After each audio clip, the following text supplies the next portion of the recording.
Cléo Moreau prépara son sac pour une randonnée seule dans certains des plus beaux canyons du Grand Téton, puis disparut comme un brouillard matinal. Chaque week-end, son père explorait les montagnes, car il ne désespérait pas, même si les équipes de recherche ne trouvaient que des forêts désertes et des sentiers défoncés.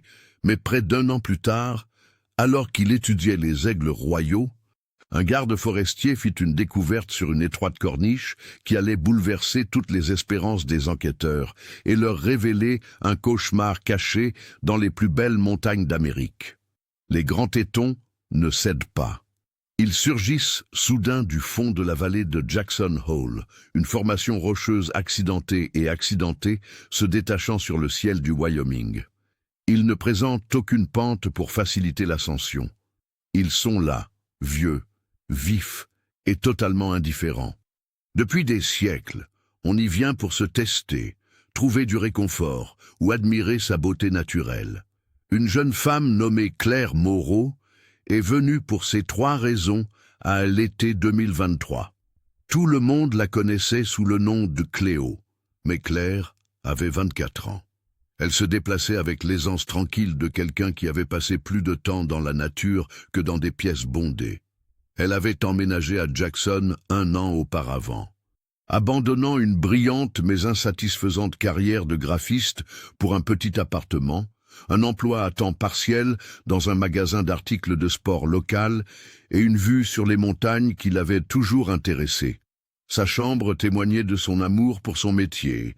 Des cartes topographiques de la chaîne des Tétons étaient collées au mur, barrées de lignes de crayon indiquant les itinéraires passés et futurs. Des photos de ses propres ancêtres étaient également accrochées à côté. La silhouette d'un élan mâle se découpait dans la brume matinale de la rivière Snake, le Middle Teton en plein feu, et les délicats pétales de la fleur pilote du ciel étaient accrochés à un affleurement rocheux au-dessus des arbres. Plus tard, sa famille et ses amis diraient qu'elle était très prudente, presque respectueuse.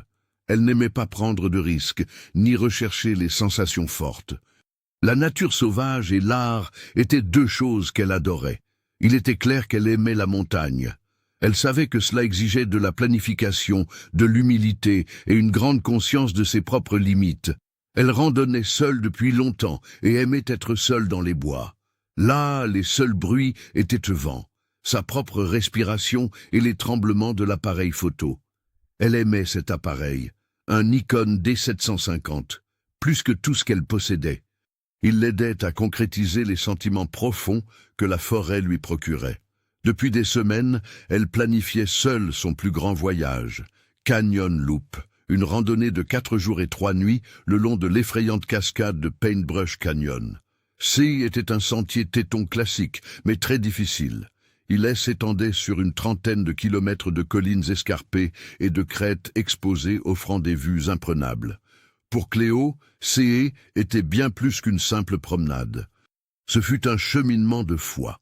Il lui permit d'améliorer ses compétences, de s'immerger pleinement et de prendre des photos qui, pensait-elle, serviraient de base à sa première exposition en galerie.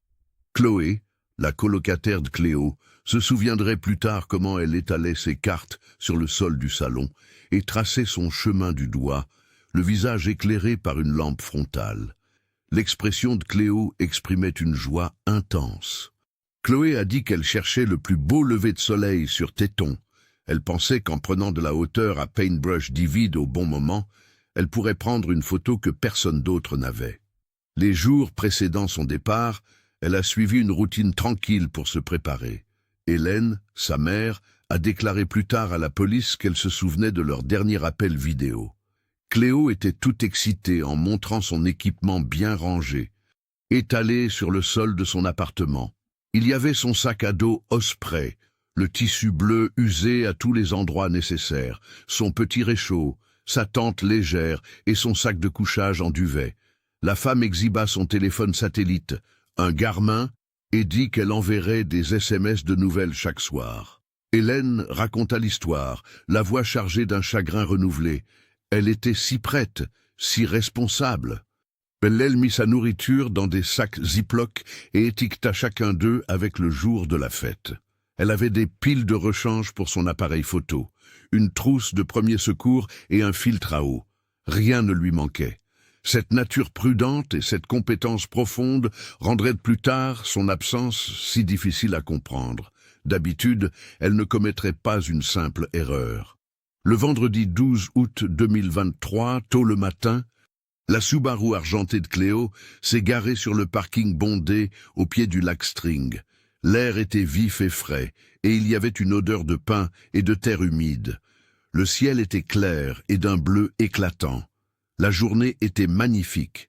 Avant de mettre son sac sur son dos, elle aperçut un couple âgé qui admirait la vue sur le groupe de bâtiments de la cathédrale, se reflétant dans l'eau calme. Elle leur sourit et leur demanda s'ils accepteraient de la prendre en photo. Gérald, un touriste de l'Ohio, accepta avec plaisir. La photo de Cléo qu'il prit devint rapidement sa photo la plus populaire. Une jeune femme heureuse, les cheveux blonds attachés en queue de cheval. Elle portait un débardeur rose vif qui se détachait sur le vert profond de la forêt. Elle portait un lourd sac à dos et tenait un bâton de randonnée noir à la main. Derrière elle, le majestueux et paisible Téton se dressait. Elle sourit en remerciant le couple. Les gardes forestiers apprirent plus tard qu'ils la trouvaient incroyablement heureuse et enthousiaste. Son épouse, Eleanor, se souvenait. Elle nous a dit qu'elle allait au Canyon Paintbrush. Elle disait que la présence de cet endroit dans son jardin la rendait la plus heureuse du monde. Après s'être séparés, Cléo se rendit sur la rive, là où le calme régnait, respira profondément l'air de la montagne et envoya la photo à sa mère. Ce SMS était la dernière chose qu'on recevrait d'elle. Il disait « J'y vais. Les montagnes sont à portée de main. Le temps est magnifique. On se parle dimanche soir. » Après avoir effectué ces changements, elle se retourna, ajusta ses sangles et marcha vers le début du sentier, disparaissant dans la lumière des arbres tordus. Une seule personne s'avançait dans l'immensité sauvage et déserte. Dimanche, le soleil se couchait derrière les collines escarpées, teintant le ciel d'orange et de violet. Pour Hélène Moreau, consulter son téléphone chez elle à Salt Lake City, CE, était comme vérifier si sa fille lui avait envoyé un message. À 21 heures, après un certain temps sans nouvelles, elle ressentit un premier malaise, mais le repoussa rapidement. Cléo avait traversé beaucoup d'épreuves. Il est possible que son téléphone portable soit tombé en panne. Elle a peut-être rencontré d'autres rôdeurs et leur a demandé de passer la nuit. Il y avait une douzaine de raisons logiques, mais lundi soir, le raisonnement s'est effondré et une peur froide et lancinante a pris sa place. Le silence de la montagne était épais et étouffant. La messagerie vocale prenait tous les appels restés sans réponse. L'enregistrement de la voix joyeuse de Cléo était un écho déchirant de sa fille qu'elle ne parvenait pas à joindre. Tous les SMS N étaient toujours pas lus. Seule une empreinte grise subsistait dans un trou noir de doute. Hélène connaissait sa fille. Cléo avait des ennuis. Elle se souciait des autres. Elle ne ferait jamais rien qui puisse vous inquiéter comme ça. Il y avait un problème. Lundi à 19h15, Hélène Moreau a appelé le bureau du shérif du comté de Téton. Mais ses mains tremblaient tellement qu'elle pouvait à peine appuyer sur le bouton. Au début, elle a expliqué la situation au répartiteur d'une voix calme et posée. Mais lorsqu'elle a donné le nom de Cléo et son itinéraire, sa voix s'est brisée. Le service des parcs nationaux a été prévenu dans l'heure. Un garde forestier fut envoyé à l'entrée du lac String pour s'assurer que sa voiture était là. Un signalement fit état de la disparition de Claire Moreau, alors que la lune se levait sur les sommets immobiles des Tétons. Son nom passa de celui d'une jeune femme pleine d'entrain à celui d'un dossier, d'une grille de recherche et d'une question murmurée dans l'immensité et l'indifférence du désert. La réaction officielle n'a pas été la panique, mais la marche à suivre. Mardi, à l'aube, le garde forestier Tom Albright se tenait à côté de la Subaru argentée de Claire Moreau. Son visage était aussi usé que les pics de granit qu'il gardait. Il y a quelques jours à peine, le départ du sentier du lac String était bondé de randonneurs. Aujourd'hui, il était vide et frais, comme à l'aube. Une fine pellicule de poussière ocre et de pollen recouvrait la vitre de la voiture. indiquant qu'elle n'avait pas bougé depuis des jours. Albright jeta un coup d'œil. Dans le placard se trouvait un mug de voyage à moitié plein. Sur le siège passager, il y avait une carte pliée du parc. Le plus étrange, c'est que tout semblait parfait. Un rapide coup d'œil au registre des sentiers dans la boîte métallique au départ confirma qu'elle était là. Cascade de pinceaux par Claire Moreau. 3 nuits, résultat escompté. Dimanche. Il n'y avait pas de panneau de sortie. Albright travaillait pour le service des parcs depuis 20 ans et avait vu ce genre de choses se produire des dizaines de fois. La plupart se terminaient par un randonneur malheureux quittant le sentier avec 1 ou 2 jours de retard, racontant des anecdotes sur son retard ou son oubli face à une vue magnifique. Mais en annonçant ses résultats par radio, il sentit une inquiétude professionnelle le gagner. À 8 heures du matin, cette inquiétude S était transformée en une véritable mission de recherche et sauvetage. Voici le Teton Interagency S. R. L. Équipe s'est rassemblée dans un poste de commandement improvisé près du lac Jenny. Le bruit du matériel d'escalade, les voix basses à la radio et l'odeur du café fort mêlé de pain donnaient à l'air une impression d'urgence contrôlée. Le garde forestier principal, Mike Connelly, se tenait devant une immense carte topographique collée sur un tableau. Il avait l'air cool, mais son travail était très stressant. Une ligne rouge vif marquait la boucle de la cascade Paintbrush. C était un sentier de 30 km qui serpentait à travers des paysages parmi les plus accidentés des 48 États contigus. « Ok, tout le monde !» dit Connelly, la voix S élevant par-dessus le ton du matin. Notre sujet est Claire Moreau, 24 ans, qui a déjà randonné seule et est bien équipée. La première nuit, elle allait camper près du lac Holly. Notre objectif principal était d'atteindre cet endroit. Les équipes ont été divisées. Les équipes au sol faisaient 2 fois le tour de la boucle. Les groupes canins étaient transportés par avion vers des altitudes plus élevées, puis redescendaient. Un hélicoptère était déjà dans le ciel, et le bruit de ses coups réguliers résonnait comme un battement de cœur dans la vallée, en cas d'urgence. Peu après midi, le premier indice majeur et le premier rebondissement majeur de l'intrigue se sont produits. Une équipe au sol a pu les apercevoir en gravissant les courbes abruptes du canyon Paintbrush. Une petite tente dôme se dressait dans la forêt subalpine. Son tissu vert pâle se détachait sur le fond naturel. C était le campement de Cléo, dans un coin ombragé de sapins, non loin du lac Holly, comme prévu. Pourtant, la scène était effrayante. Les piquets étaient profondément enfoncés dans le sol et la tente était correctement dressée. À l'intérieur, elle avait étendu son matelas de camping et posé son petit sac à dos léger à côté.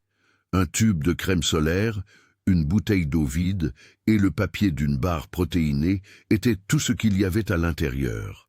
Son sac à dos principal, un sac Osprey lourd et contenant son sac de couchage, sa nourriture et son matériel d'urgence, avait disparu. Ses chaussures de randonnée avaient également disparu. La scène montrait une image étrange. On aurait dit qu'elle avait installé sa tente, qui serait sa maison pour la nuit. Puis, pour une raison qu'elle ignorait, elle avait enfilé ses bottes, attrapé son lourd sac à dos de plusieurs jours et laissé le plus petit derrière elle. Cela n'avait aucun sens. Ceux qui partent pour de courtes randonnées d'une journée laissent parfois leur gros sac au camp, mais jamais leur sac à dos. Cela allait à l'encontre de tout ce qu'ils savaient sur la nature sauvage et rendait elle équipe de recherche nerveuse. Dès la découverte, les unités canines se sont immédiatement rendues au campement. Kaiser, un berger allemand, était le chien le plus expérimenté de l'équipe. Il a été amené près du rabat de la tente.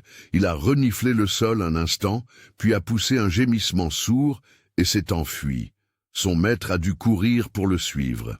Kaiser repéra aussitôt une piste olfactive, mais elle ne partait pas dans la direction indiquée par Marced. Elle s'éloignait directement du sentier et montait une pente raide, couverte d'éboulis, parsemée de saules et d'arbres morts. Équipe continua son chemin, et à chaque pas, le paysage devenait plus difficile. Après une montée difficile d'un demi-mile, le sentier déboucha sur un amas de gros rochers de granit et d'arbres morts enchevêtrés et infranchissables. Kaiser s'arrêta là. Il fit rapidement le tour de la zone en flairant, la queue baissée, il gémit, se retourna pour regarder son maître, puis s'assit. Il n'y avait aucune trace. Enfin, pas effacée ni perdue. Comme si Cléo avait été projetée dans les airs, il s'est arrêté net. Le directeur a rappelé le commandement par radio et sa voix était furieuse. L'odeur s'arrête ici. Ça s'arrête. Impossible d'aller nulle part. Mais les équipes canines se sont heurtées à un mur. D'autres gardes forestiers se sont mis à la recherche du couple de l'Ohio qui avait pris la dernière photo de Cléo. Ils les trouvèrent dans un hôtel de Jackson, prêts à prendre leur vol de retour. Quand Eleanor et Gérald apprirent la nouvelle, ils eurent le cœur brisé et furent impatients de partager le peu qu'ils savaient. De plus, ils confirmèrent la bonne humeur et l'enthousiasme de Cléo. Eleanor pensa alors à autre chose. Elle dit, le visage concentré. Environ 10 minutes après l'avoir quitté. Sur le sentier, nous croisâmes un autre randonneur, quelqu'un. Il était seul, lui aussi. Gérald acquiesça et acquiesça. C était un homme à l'air intense, vêtu d'une tenue militaire. Il était vieux et épuisé. Il ne la regardait pas, il gardait simplement les yeux fixés droit devant lui. Non seulement il ne nous saluait pas en retour, mais il avait l'air vraiment mal en point. La description n'était pas très claire, mais faute d'autres pistes, elle est devenue l'objet principal. Un dessinateur judiciaire a été appelé et un dessin a été réalisé à partir des souvenirs du couple. Il s'agissait d'un homme au visage fin, aux yeux enfoncés et à l'air sombre, âgé d'une trentaine ou d'une quarantaine d'années. Le randonneur dramatique se transforma en fantôme, effrayant les enquêteurs. Il aurait pu être un témoin ou quelque chose de plus maléfique. Mais comme personne ne l'avait vu ni ne lui avait donné de nom, il resta une simple esquisse sur une feuille de papier. L'hélicoptère de recherche poursuivit sa lente et méthodique progression en quadrillage, haut dans le ciel. Vu d'en haut, l'immensité des tétons était à la fois magnifique et effrayante. Elle, épaisse couverture estivale de la forêt, ressemblait à une mer de verdure qui étendait jusqu'au sol. Les vallées étaient de profondes et sombres entailles dans le sol. Leurs parois abruptes créaient de nombreux angles morts où l'on pouvait s'allonger sans jamais être revu. Un silence profond régnait dans les bois, tandis que le pilote et ses observateurs guettaient un éclair de couleur, un équipement ou un éclat métallique. Le magnifique paysage que Cléo avait trouvé si inspirant s'était retourné contre ceux qui la cherchaient. Son ampleur et sa complexité rendaient la recherche plus difficile.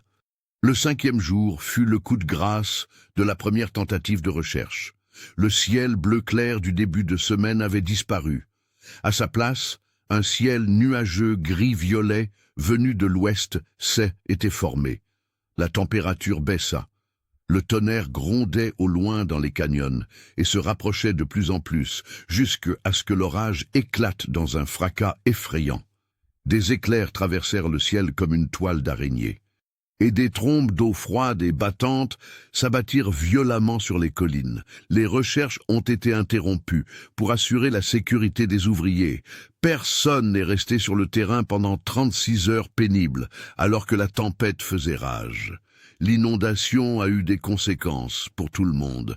Toutes les traces olfactives encore présentes disparaîtraient. Les traces floues seraient emportées. Déjà dangereux. Le sol se transformerait en un marécage glissant et dangereux. On aurait dit que les montagnes cherchaient à se débarrasser de tout ce qui restait de Claire Moreau. Les recherches s'arrêtèrent au bout de 10 jours. Ne trouvant que la tente vide et une piste olfactive menant à un endroit inaccessible.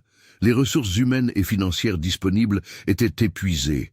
Le 10e jour, Mike Connolly lança l'appel que tout le monde redoutait lors du briefing du soir. Il était fatigué.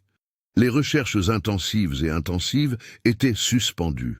Dès qu'elles passèrent en patrouille continue limitée, un terme sophistiqué pour dire peu probable de retrouver Cléo vivant, la mission prit fin. Le poste de commandement fut démantelé. Les secours rentrèrent chez eux, Un silence profond et pesant régnait pendant l'opération. Les parents de Cléo étaient très tristes lors d'une veillée funèbre à Jackson. Mark, son père discret, avait passé toute sa vie à arpenter des terres. Debout dans la salle de réunion désormais vide, il contemplait le plan. Il observait la ligne rouge indiquant où sa fille devait se rendre et l'immense désert aride qui l'entourait. Il pensait que la quête N n'était pas encore terminée, même si elle était pour tous. Dans les tétons, les saisons changeaient avec brutalité et indifférence. Le spectacle était bref, mais les ors et les rouges flamboyants de l'automne se mêlaient aux verts éclatants de été, peignant les forêts de trembles de touches de couleurs impossibles. Au même moment, les premières neiges d'octobre éteignirent l'incendie. Les cimes furent cachées par une fine couche de nuages gris, et un silence régnait sur toute la chaîne. Était l'hiver, et le silence semblait ancien et complet. Le souvenir vivace de Claire Moreau commença à s'estomper avec le changement des saisons. Il se transforma en quelque chose de plus froid et de plus dur. Une histoire, un avertissement ou un fantôme. Le soleil d'altitude effaçait les couleurs des affiches de personnes disparues, autrefois très claires et importantes. Elles commencèrent à se recourber sur les bords du centre touristique. Les bureaux du service des parcs abritent désormais le dossier de Claire. Il épaissi de rapports de procédure et de pistes sans issue, mais il semblait plus froid au toucher. Étude cessa. Son nom s'ajouta à la triste liste des personnes décédées en montagne, des personnes qui étaient perdues dans la nature sauvage, ne laissant derrière elles que des questions et une douleur profonde dans le cœur de ceux qui les aimaient. La talentueuse photographe qui était rendue à Paintbrush Canyon et n'en était jamais repartie, devint un élément du folklore moderne pour les gardes forestiers et les habitants de Jackson. On la raconta aux nouveaux travailleurs saisonniers et aux touristes trop prudents. Il y avait un homme dont l'affaire n'a jamais été classée sans suite. Le père de Cléo, Mark Moreau, ne laissait pas le silence l'emporter. Mark était un homme calme et précis, qui avait passé sa vie à transformer les formes brutes de la terre en une grille précise et logique. Était un ancien géomètre. Avoir sa fille était une part stable et importante de sa vie. Et il ne comprenait pas comment elle avait pu disparaître sans laisser de traces. Les recherches officielles étaient basées sur des hypothèses et des probabilités. Mais la méthode de Mark était minutieuse et obsessionnelle. Il vendit un petit lopin de terre qu'il possédait pour financer ses propres recherches. Il renonça à une retraite confortable pour entreprendre un voyage solitaire et triste. Les week-ends devinrent une triste routine pour lui. Il prenait son vieux Ford F-150, rempli de matériel de mesure, de matériel d'escalade et de nourriture et d'eau pour plusieurs jours, pour le long voyage de Salt Lake City à Jackson. Les gardes du parc finirent par le reconnaître comme une silhouette fantomatique. Ils voyaient son camion arrêté au début des sentiers, au milieu de nulle part, bien avant l'aube et bien après le crépuscule. Ils lui témoignaient un respect discret et se souciaient de lui en lui offrant du café et en l'avertissant du temps qu'il ferait.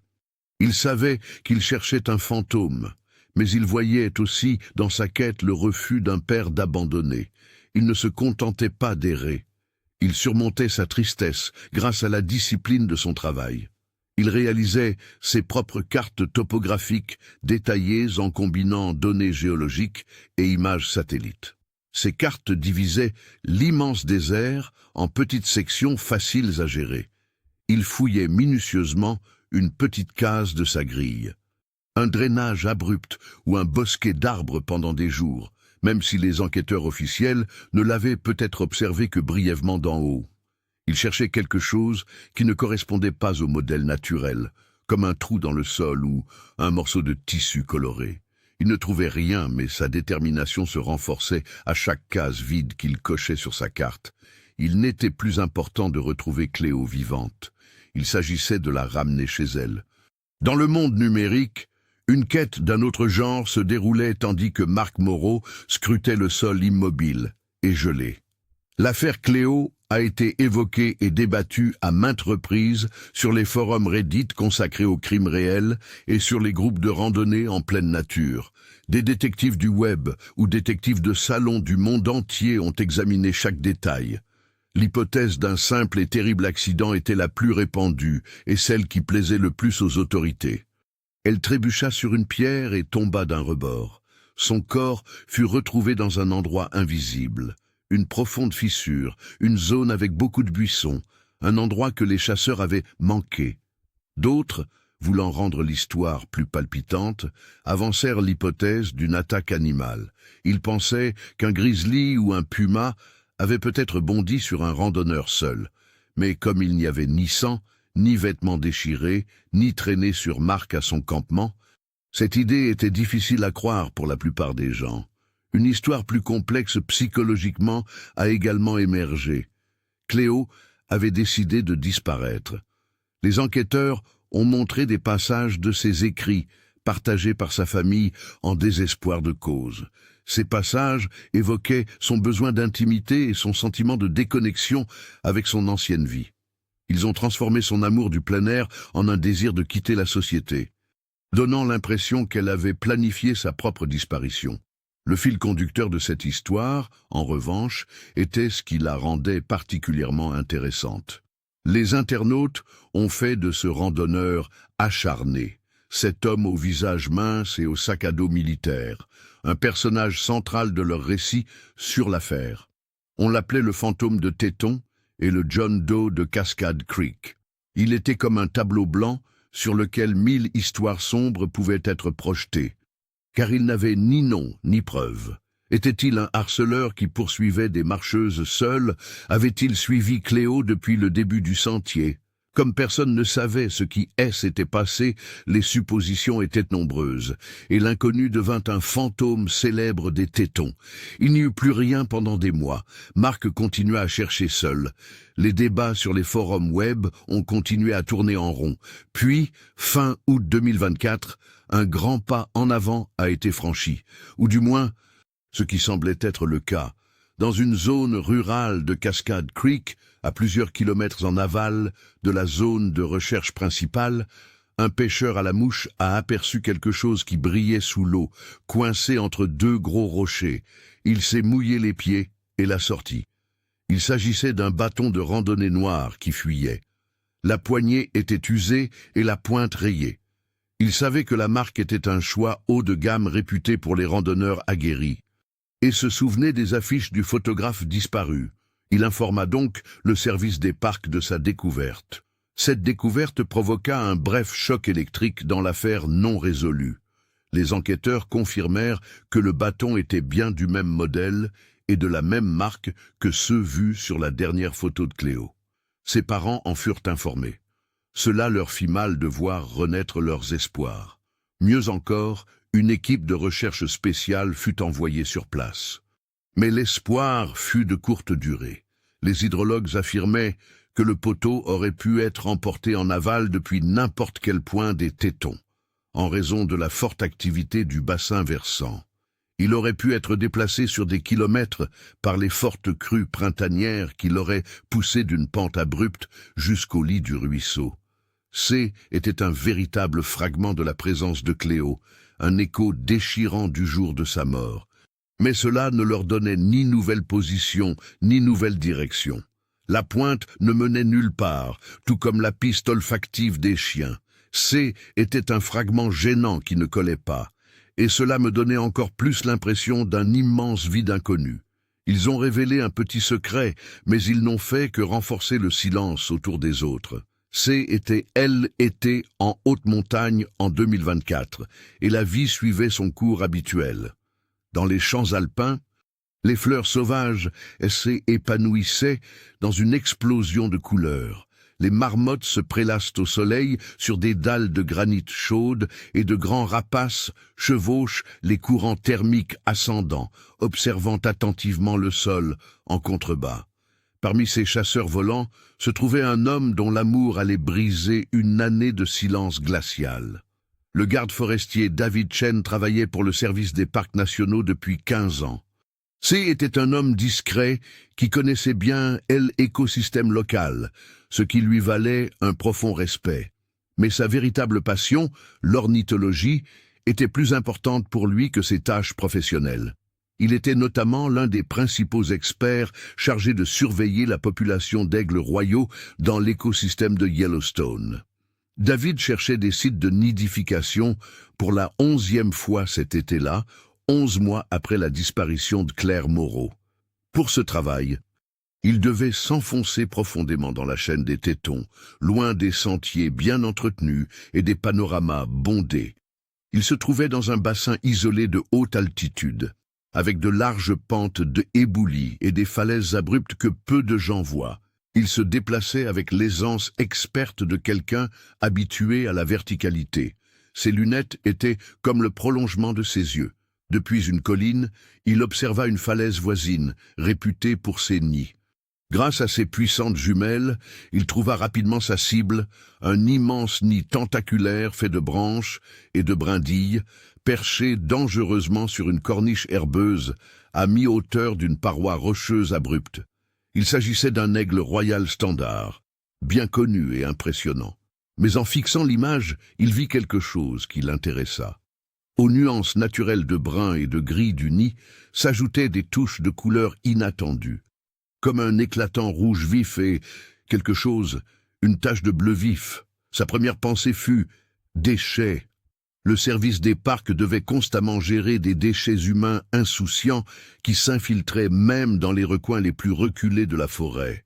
David a fait un choix, craignant que le plastique et autres déchets ne blessent les oiseaux ou leurs petits. Il a dû nettoyer le nid, même si l'ascension s'annonçait difficile et dangereuse. Une escalade délicate sur des rochers meubles et de l'herbe escarpée. Il mit ses jumelles sur son épaule, communiqua sa position par radio au centre de commandement, puis entama la difficile ascension. L'ascension était ardue. Il marchait sur des éboulis instables qui se déplaçaient sous ses pieds et faisaient claquer de petites pierres sur la pente. Il avançait lentement et prudemment, inspectant chaque prise au fur et à mesure. À mesure qu'il approchait du nid, sa colère envers les randonneurs imprudents se transforma en un malaise glacial. Les couleurs ressortaient désormais davantage. Le bleu N n'était pas un vieux bout de corde, et le rouge N n'était pas un sac plastique. Il parvint enfin au bord du rebord, le cœur battant sous l'effort et une peur soudaine et incontrôlable. Il se tenait devant le nid, fait de brindilles emmêlées et mesurant environ 1,50 m de diamètre. C'est là que se trouvaient les objets qu'il avait vus d'en bas. Ils étaient intégrés au bâtiment lui-même. Le tissu bleu semblait avoir été arraché d'un objet d'extérieur, comme un sac de rangement ou une protection contre la pluie. Et le rouge était le bord d'une culotte de femme sale et usée. La ceinture élastique et les bas de jambes étaient d'un rouge vif et délavé, mais le pantalon était presque entièrement blanc. À cet instant, David Chen repensa aux affiches de personnes disparues, aux nombreuses réunions et aux sourires du jeune photographe. Il se souvint de la photo de Cléo au début, avec les bretelles rouges vifs de son sac à dos bleu. La couleur était presque identique. Il sentait le froid dans son corps. Au plus profond de lui-même, il était certain qu'il ne s'agissait pas d'un déchet quelconque. C était un indice. Il s'éloigna lentement du nid. L'esprit occupé, il photographiait le nid et son contenu sous tous les angles et sortit son téléphone fixe, les mains tremblantes. Il ne toucha à rien. Il savait que cela pourrait servir de preuve dans une affaire importante. Il contacta son patron par radio, mais sa voix était rauque et tendue, ce qui le différenciait de son calme habituel. « Bonjour, c'est Chen de Dispatch. Je suis au site de nidification du bassin supérieur. Je crois avoir trouvé quelque chose en rapport avec l'affaire Moreau. La nouvelle a frappé le poste de garde forestier comme un éclair. L'affaire, restée silencieuse et non résolue, a repris vie de façon inattendue. Lorsque David est revenu avec les affaires soigneusement emballées et étiquetées, la police a immédiatement saisi le dossier de Claire Moreau. Les sous-vêtements sales et usés étaient posés sur un chiffon propre à côté d'une copie haute résolution de la dernière photo de Cléo. La bordure de ses sous-vêtements était étonnamment assortie aux bretelles rouges de son sac Osprey. Un silence régnait dans la salle, tandis que les gens réfléchissaient à ce que cela signifiait. Une idée effrayante a commencé à germer. Elle a été chuchotée entre détectives expérimentés qui connaissaient le fonctionnement pratique de la nature. Les aigles royaux chassent pour se nourrir, mais ils mangent aussi des déchets. Cette odeur de mort, celle de la viande, les attire. L'hypothèse la plus probable et la plus effrayante était qu'un aigle volant au-dessus du bassin avait été attiré par l'odeur du sang de Cléo sur son corps ou sur des vêtements qui traînaient à proximité. Il était posé, avait déchiré le tissu et en avait emporté un morceau. C était un morceau brillant et puissant, parfait pour renforcer son nid. Cette étrange découverte bouleversa toute l'enquête. Cléo n'avait aucune chance de tomber dans une fissure du vaste parc. Cela signifiait que son corps, ou ce qu'il en restait, se trouvait probablement quelque part sur ou tout près de cette montagne isolée et difficile d'accès. Il n'était plus nécessaire de chercher une aiguille dans une botte de foin sur des centaines de kilomètres carrés.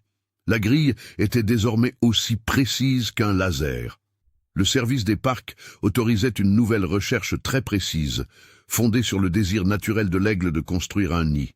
Ils ne cherchaient plus seulement quelqu'un disparu. Leur mission était de retrouver un lieu.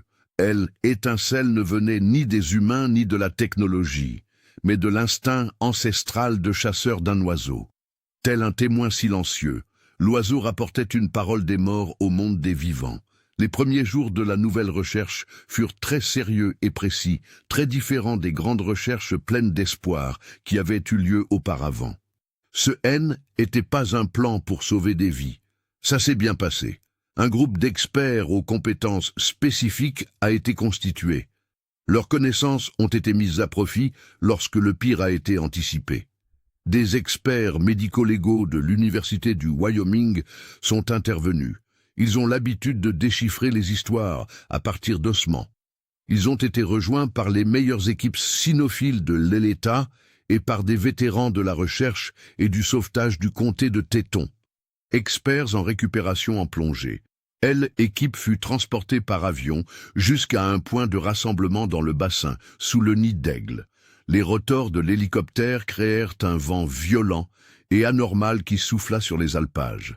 L'air était lourd, et pas seulement à cause de la rareté de l'air alpin. Tous eurent l'impression de tomber. Ils marchaient sur une terre sacrée, un lieu magnifique qui était maintenant le théâtre d'une terrible catastrophe. La grille de recherche était très petite, seulement 1 mile carré, mais le terrain était très accidenté. Le flanc de la colline en contrebas du nid était dangereux, avec ses pentes abruptes et verdoyantes, ces éboulis meubles qui donnaient l'impression de billes sous les pieds, et ces affleurements rocheux acérés. Par prudence, l'équipe se déplaçait lentement et selon un plan quadrillé. Les chiens ressentent les choses bien plus clairement que les humains. Alors ils travaillaient en va-et-vient tandis que leur maître leur donnait des instructions discrètes. Ils restèrent seuls dans les bois pendant 2 jours, sans rien entendre. Le soleil était brûlant, et l'immensité du terrain semblait se moquer de leur dur labeur. Mais le 3e matin, alors que le plan était remis en question, Odin, un labrador noir, entendit quelque chose de vraiment anormal. Il s'arrêta près d'un fourré de broussailles hérissées et de poils courts et ondulés par le vent, poussant au pied de gros rochers. Il émit un gémissement sourd et rauque et gratta le sol. C était le dernier signe dont il avait besoin pour savoir qu'il avait trouvé sa cible. L'équipe se rassembla aussitôt. Le docteur Alanarios, l'anthropologue médico-légal, s'agenouilla et observa les alentours. Si vous ne saviez pas ce que C était, cela ressemblait simplement à un amas de rochers et de terrains accidentés. Mais elle en voyait les petits signes, une dépression dans le sol qui n'existait pas auparavant, et la façon dont les rochers étaient empilés, ce qui ne correspondait pas à l'érosion naturelle. Elle désigna un point au milieu des broussailles et dit « Commencez ici, lentement ». À l'aide de petites truelles et de brosses, l'équipe a commencé à retirer soigneusement la roche et la terre qui recouvraient le sol. Cela a demandé beaucoup de travail. 1 heure écoula, puis l'un des chercheurs s'arrêta, sa truelle ayant heurté un objet dur qui céda. Il essuya la terre. Le bras d'une chemise technique se présentait comme un morceau de tissu bleu délavé. À quelques centimètres de là, ils découvrirent autre chose, la courbe nette d'un os humain. Avec un regard nouveau et sombre, l'équipe se mit au travail. Au cours des heures suivantes, ils ont creusé une tombe de quelques centimètres de profondeur seulement. À l'intérieur se trouvaient les os et le crâne d'une personne. Les corps ont été soigneusement identifiés, photographiés, puis transportés par avion à l'hôpital du comté. L'identification de la personne a été rapide. En 24 heures, le dossier dentaire a révélé une correspondance. Le corps était celui de Claire Moreau. Lorsque ses parents apprirent la nouvelle, ce fut un choc terrible et bouleversant. Savoir avec certitude qu'elle avait été retrouvée était douloureux, et un léger soupir de soulagement se fit entendre. Mais l'autopsie révélerait quelque chose de bien pire qu'un simple accident de randonnée. Le docteur Rios a examiné les os et a constaté plusieurs fractures, dont une importante au niveau du crâne, compatible avec un traumatisme contondant grave. Ce traumatisme n'était pas dû à une chute. La disposition des blessures indiquait une attaque brutale. De plus, les traces de preuves retrouvées sur les corps et les recherches ultérieures ont révélé la pire violation. Avant d'être tuée, Claire avait été agressée sexuellement. Le dossier a été immédiatement reclassé. Ce N n'était pas une grave erreur. C était un meurtre. Lorsqu'il fut prouvé qu'il s'agissait d'un acte criminel, l'affaire prit une tournure nouvelle et effrayante. Chaque hypothèse devait être réexaminée. Les enquêteurs se sont penchés à nouveau sur les premiers rapports, mais cette fois, ils cherchaient le mal là où ils avaient cherché l'accident. Le vague récit du randonneur acharné, qui avait été leur seule piste possible jusqu'alors, s'est soudain transformé en indice majeur. Cette photo, qui n'était jusqu'alors qu'une tentative d'évasion, était désormais leur seule chance.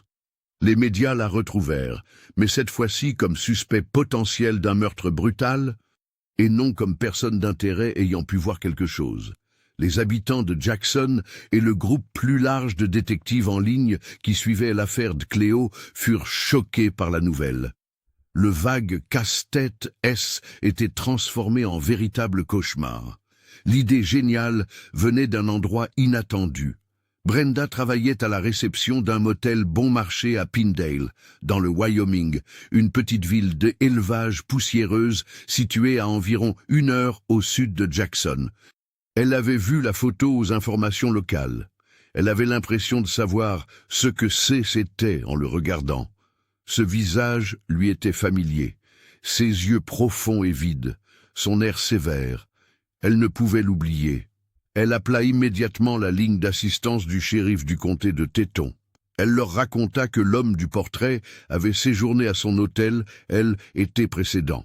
Seul, il payait sa chambre en liquide chaque semaine et restait discret. Il disait être dans la région pour des travaux de construction pendant les vacances. Le carnet l'aida à se souvenir de son nom. Robert Frazier. Elle pensa aussi à autre chose qui la refroidissait. Ce fut la dernière chose qu'il dit avant de partir, quelques jours seulement après la révélation de l'histoire du randonneur disparu. Une fois le nom connu, l'enquête avança beaucoup plus vite. Plusieurs agences se penchèrent sur le passé de Robert Bob Frazier. C était un sans-abri de 42 ans dont l'empreinte numérique ressemblait à celle d'un fantôme. Cependant, son casier judiciaire pour agression était vierge. Occupant des emplois illégaux dans le bâtiment et dans un ranch, il a déménagé d'un État à l'autre sans jamais y rester longtemps. Ils ont découvert où il était passé du Wyoming au Montana en comparant ses relevés d'emploi et en contactant des agences pour l'emploi. On découvrit qu'il travaillait comme ouvrier agricole dans une grande ferme isolée près de Billings. Muni d'un mandat de perquisition, un groupe d'agents du FBI et d'adjoints du shérif de la région, lourdement armés, se rendit au ranch tôt le matin. Frazier fut pris au dépourvu et arrêté sans encombre. Son comportement était monotone et sans vie. Les enquêteurs ont trouvé un casier de style militaire délabré, fermé par un lourd cadenas. Dans le hangar poussiéreux et encombré de toiles d'araignée, où il gardait ses rares affaires, ils l'ont forcé. La boîte contenait une récompense Predator. On y a trouvé des bijoux, quelques mèches de cheveux, les cartes de conducteur de 3 femmes différentes et d'autres objets très personnels. Et tout au fond, un appareil photo Nikon D750 enveloppé dans un vieux t-shirt. Le numéro de série de Claire Moreau était juste à côté. La dernière preuve était la carte mémoire de l'appareil photo. Les techniciens du laboratoire médico-légal régional du FBI ont examiné les fichiers. Les premières dizaines de photos montraient la dernière randonnée de Cléo, qui l'a menée vers des paysages magnifiques et envoûtants. Le spectacle a ensuite pris une tournure effrayante. La dernière série de photos a été prise par Frazier. Les images de son crime étaient très détaillées et terrifiantes. Cléo luttait pour sa vie, et son visage trahissait sa peur. Elle montrait l'agression. Ils l'ont montré après sa mort. Les images semblaient froides, scientifiques et complètement diaboliques. Était la confession évidente d'un monstre et un aperçu terrifiant des derniers instants de la vie d'une jeune femme. La salle d'interrogatoire était une boîte propre et vide, et le silence de Robert Frazier emplissait la pièce pendant des heures. Un agent chevronné du FBI et un agent du comté de Teton, très perspicace, lui posait de nombreuses questions, mais il ne répondait jamais. Il restait assis là, refusant de répondre à la moindre d'entre elles. Son visage était comme un masque vide. Il avait déjà agi ainsi à maintes reprises et était convaincu que, sans ses propres mots, il n'y aurait aucune conviction. Ce « N » n'était pas une question astucieuse qui avait provoqué ce changement, mais la présentation calme et méthodique des faits. L'agent du FBI entra dans la pièce avec un simple dossier en papier Kraft et s'assit. Il ne dit rien. Il sortit simplement le dossier et commença à disposer les photos brillantes sur la table métallique, une par une, dans l'ordre chronologique de leur prise. Les premières étaient de magnifiques paysages pris par Cléo. La première photo prise par Frazier montrait Cléo en randonnée au loin, ignorant qu'elle était observée. La photo suivante était encore meilleure, puis une autre. Elles ont été agencées par la police comme un storyboard, dressant un récit discret et accablant de sa traque. Les images de l'agression ont finalement été publiées. Elles étaient froides, cruelles et impossibles à nier. Les tableaux furent posés sur la table sans qu'aucun mot ne soit prononcé. La série d'images était plus parlante que tous les autres dans la pièce. Frazier regarda chaque tableau posé sur la table. Il cessa de nier. L'air de la pièce devint lourd et épais. D'après la transcription de l'interrogatoire, il resta silencieux pendant 7 minutes, regardant une photo des événements qui avaient conduit à son crime. Le seul bruit était le faible bourdonnement de la climatisation. Pendant qu'ils attendaient, le policier se laissa écraser par le poids des preuves. Il parla enfin, d'une voix basse et égale, plus glaçante que n'importe quel cri. « C'est moi », dit-il en hochant la tête presque imperceptiblement vers une photo de lui. « Je ne dirais pas qu'ils étaient coupables, était juste un constat. » Le mur s'est effondré. Il commença à parler, sans regret. Il s'exprima avec une maîtrise narrative distante.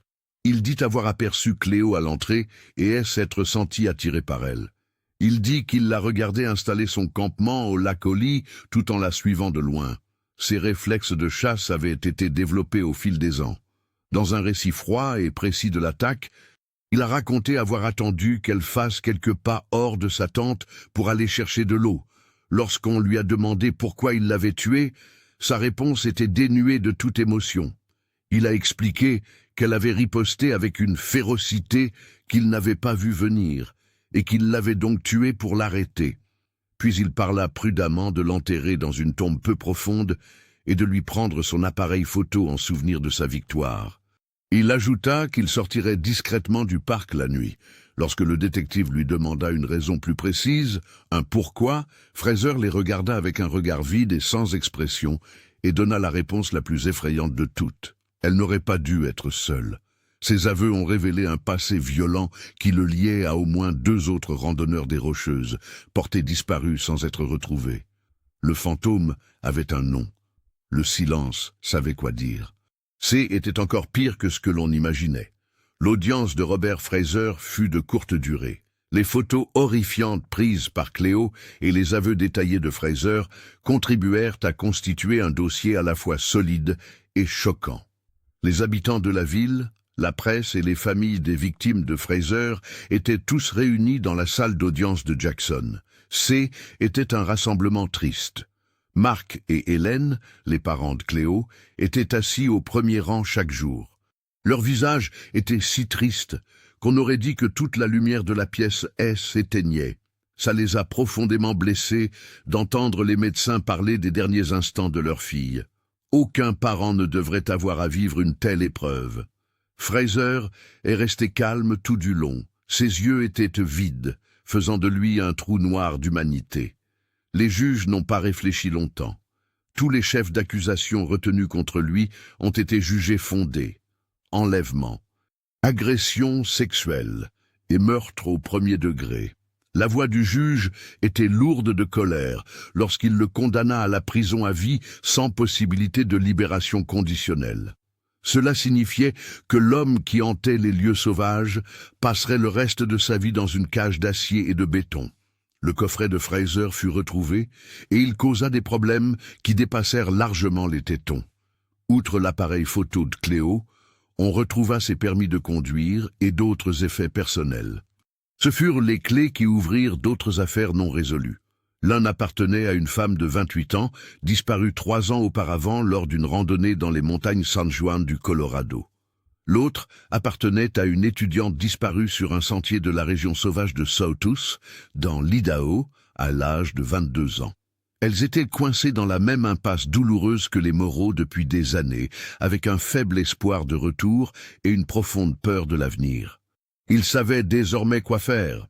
La déposition de Fraser révéla où leur corps avait été retrouvé, ce qui les aida à guérir et permit une fin douloureuse et tant attendue de l'affaire. L'enquête révéla qu'il s'agissait d'un tueur en série qui sillonnait l'Ouest américain, profitant de la beauté et de l'isolement des montagnes comme terrain de chasse. Cette décision a été bénéfique pour Marc et Hélène Moreau, mais elle ne leur a pas apporté la paix. Ils ne se remettraient jamais de savoir ce qui était arrivé à leur fille. Cependant, ils ont finalement pu ramener Cléo à la maison. Au lieu d'une église, ils ont célébré une cérémonie funèbre sur un belvédère du parc.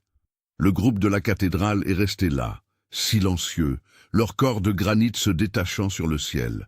Amis et famille ont raconté des anecdotes sur la personnalité pleine de vie de Cléo, son rire contagieux et son amour de la montagne.